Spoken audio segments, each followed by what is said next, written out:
తన మీద ఒట్టు వేయించుకుని దీప నోటుతోని నిజాన్ని బయట పెట్టించిన కాంచన, పారిజాతానికి ఊహించని షాక్ ఇచ్చిన శివన్నారాయణ, షాక్లో జోష్న. ఈ వీడియో కనుక నచ్చినట్లయితే తప్పకుండా ఒక్క లైక్ చేయండి. మీరిచ్చే లైక్ మా ఛానల్కి ఎంతో సపోర్టింగ్గా ఉంటుంది. దశరథ అయితే కాంచనతో ఎంతో సంతోషంగా మాట్లాడుతూ ఉండగా అప్పుడే ఇక జోష్న అయితే వస్తుంది. ఏంటి నాన్న, ఇచ్చిన మాట నిలబెట్టుకున్నావని ఎంతో సంతోషంగా అత్తతో చెప్తున్నావు. ఇచ్చిన మాట ఎలా నిలబెట్టుకున్నట్టు అవుతుంది? అత్త తన కొడుకుని నాకిచ్చేమీ పెళ్లి చేయలేదు కదా, అలాంటప్పుడు మరి ఎలా నిలబెట్టుకున్నట్టు అవుతుంది అంటూ జోష్న అయితే అడుగుతూ ఉంటుంది. నీకు ఇంతకు ముందే ఇంటి దగ్గర చెప్పాను కదా జోష్న, దీపని నేను దత్తత తీసుకున్నాను కాబట్టి తను నా కూతురే, తను నా కన్న కూతురు లెక్క. అలాంటప్పుడు మరి నేను నా మేనల్లుణ్ణి నా కూతురికిచ్చి పెళ్లి చేసినప్పుడు మేమిద్దరం అనుకున్న వాగ్దానాలు నెరవేరినట్టే కదా. నీకు ఇలా చెప్పనా ఎందుకు అర్థం కావడం లేదు అంటూ దశరథ అయితే చెప్పేసరికి జోష్న అయితే ఏమీ మాట్లాడలేక మౌనంగా అయితే ఉంటుంది. సరే దశరథ, నువ్వు నీ చెల్లెలతో ఏదో చెప్పాలని వచ్చావు కదా, ఏం చెప్పాలనుకుంటున్నావు? అదేదో నేను కూడా వినాలని ఆశగా ఎదురు చూస్తున్నాను అంటూ శివన్నారాయణ అనేసరికి నేను చెప్పాలనుకున్నది ఇదే నాన్న, ఇచ్చిన మాట నిలబెట్టుకున్నావని చెప్పడానికే వచ్చాను అంటూ దశరథ అయితే చెప్తాడు. సరేనమ్మా, నేను వచ్చిన పని అయిపోయింది, వెళ్తాము అంటూ ఇక దశరథ అయితే అక్కడి నుంచి బయలుదేరుతాడు. పద జోష్న అంటూ ఇక జోష్నని తీసుకొని శివన్నారాయణ, దశరథ, జోష్న ముగ్గురు కూడా వెళ్ళిపోతారు. అప్పుడే కాంచన అయితే ఆలోచిస్తూ ఉంటుంది, అసలు ఏం జరుగుతుంది? మా అన్నయ్య ఎంతో సంతోషంగా నా దగ్గరికి వచ్చాడు, ఏదో చెప్పాలని అనుకున్నాడు. ఎంతో సంతోషంగా ఆప్యాయంగా పలకరిస్తూ నేను నీతో ఒక విషయం చెప్పాలమ్మా అని అన్నాడు. ఈ లోపల జోష్న వచ్చేసరికి విషయాన్ని చెప్పకుండా మాట దాటేసి వెళ్ళిపోయాడు. అంటే ఇవన్నీ కూడా దీపా కార్తిక్కి ఖచ్చితంగా తెలిసే ఉంటాయి. నాకు తెలియకుండా ఏదో జరుగుతుంది, అదేంటో తెలుసుకోవాలి అంటూ కాంచన అయితే ఆలోచిస్తూ ఉంటుంది. కానీ దీపనడిగినా కార్తీక్ని అడిగిన నిజం చెప్పరే, ఏం చెయ్యాలి, అసలు నేను నిజాన్ని ఎలా తెలుసుకోవాలి అంటూ కాంచన అయితే ఎంతో ఆరాటంగా నిజం కోసం ఎదురు చూస్తూ ఉంటుంది. మరొక వైపు దశరథ, జోష్న శివన్నారాయణ ఇంటికి వెళ్ళిన తర్వాత జోష్న అయితే అడుగుతూ ఉంటుంది, డాడీ నీ ప్రవర్తనలో ఏదో మార్పు కనిపిస్తుంది. ఇంతకాలం నువ్వు దీపని దత్తత తీసుకొని బావకిచ్చి పెళ్లి చేశావు కదా, ఇప్పుడు కొత్తగా అదేమీ చెయ్యలేదు కదా, కానీ ఇప్పుడు మాత్రం ఎందుకు అలా కొత్తగా ప్రవర్తిస్తున్నావు? ఎందుకు ఇప్పుడే దీపని దత్తత తీసుకుని బావని అల్లుడుగా తెచ్చుకున్నట్టు మాట్లాడుతున్నావు? దీని వెనుక కారణం ఏంటి అంటూ అడుగుతూ ఉంటుంది జోష్న అయితే.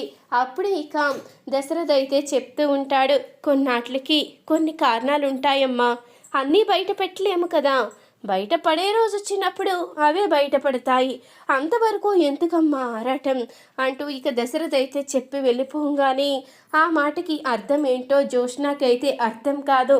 ఇదేంటి డాడీ నాతో ఏం చెప్పాడు, అర్థమవునట్టు ఇలా మాట్లాడుతున్నాడు అంటే దీప తన కూతురని నిజం తెలిసిందా, లేకపోతే అసలు ఏం జరుగుతుంది అంటూ అర్థం కాక అయోమయ పరిస్థితిలో అయితే జోష్న కోపంతో రగిలిపోతూ ఉంటుంది.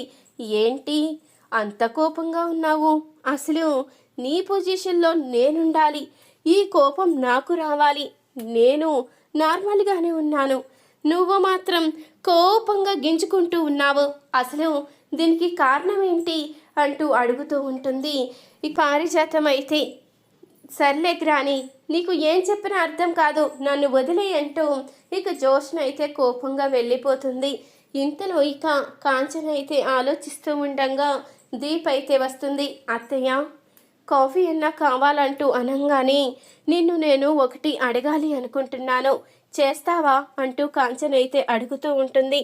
అదేంటత్తయ్య, మీరు ఎన్న అడిగితే నేను ఎందుకు చేయను, మీకు ఏం కావాలో చెప్పండి, ఖచ్చితంగా చేస్తాను అంటూ దీప అయితే చెప్తూ ఉంటుంది. అప్పుడు ఇక కాంచన అయితే దీప చెయ్యి తీసుకుని తన తలపైన అయితే పెట్టుకుంటుంది.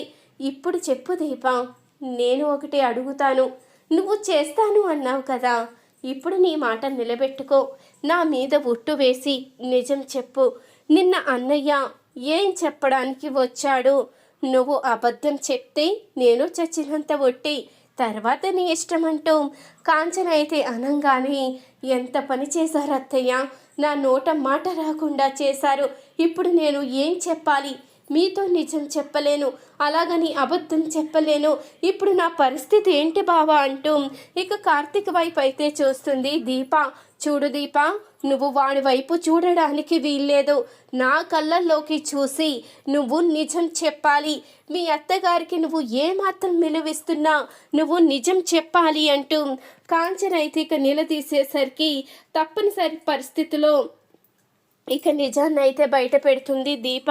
అత్తయ్య, నాన్న మీకు చెప్పాలి అనుకున్నది నేనే తన కన్న కూతుర్ని అన్న విషయం అంటూ అనంగానే ఆ మాటకి కాంచన అయితే ఒక్కసారిగా షాక్ అవుతుంది.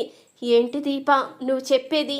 నువ్వు తన కన్న కూతురువేంటి అంటూ అనంగానే అప్పుడే కార్తీక్ అయితే జరిగింది మొత్తం చెప్తాడు. అవునమ్మా, దీపే అసలైన ఇంటి వారసురాలు.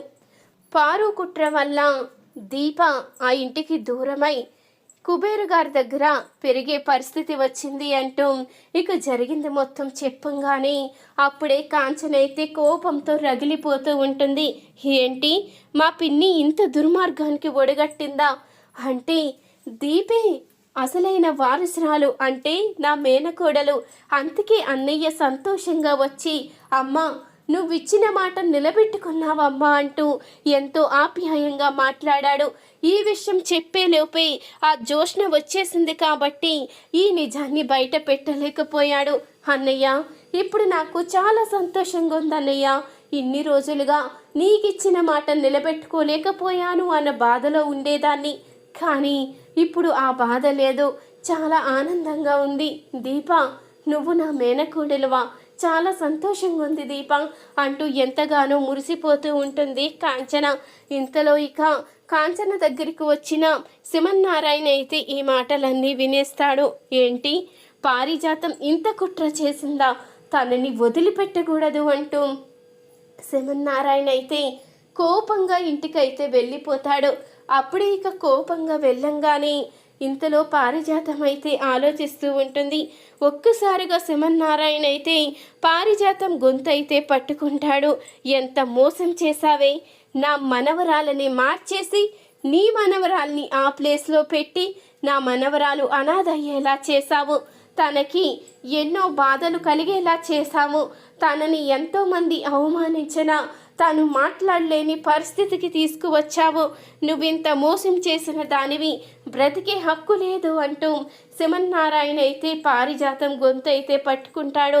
నన్ను క్షమించండి, నేను చాలా తప్పు చేశాను, నన్ను క్షమించండి అంటూ పారిజాతం అయితే చెప్తూ ఉంటుంది. లేదు, నిన్ను క్షమించేదే లేదు, నువ్వింట్లో ఉండడానికి వీల్లేదు. నువ్వు ఏ మూట ముళ్ళతో అయితే వచ్చావో ఆ మూటలు నెత్తి మీద పెట్టుకుని వెళ్ళిపోవడమే, నీకిక్కడ ఉండే హక్కు లేదు అంటూ శివన్నారాయణ అయితే పారిజాతానికి షాక్ ఇస్తాడు. ఇదంతా చూసి ఈ మాటలన్నీ విన్న జోష్న అయితే ఇక నా పని అయిపోయింది అంటూ షాక్లో ఉండిపోతుంది. ఈ వీడియో కనుక నచ్చినట్లయితే తప్పకుండా ఒక లైక్ చేయండి. మా ఛానల్ని సబ్స్క్రైబ్ చేసుకుని పక్కన ఉన్న గంట సింబలపై ఆల్ అని క్లిక్ చేయండి. అప్పుడే మేము పెట్టే ప్రతి వీడియో మీరు మిస్ కాకుండా చూసేవచ్చు.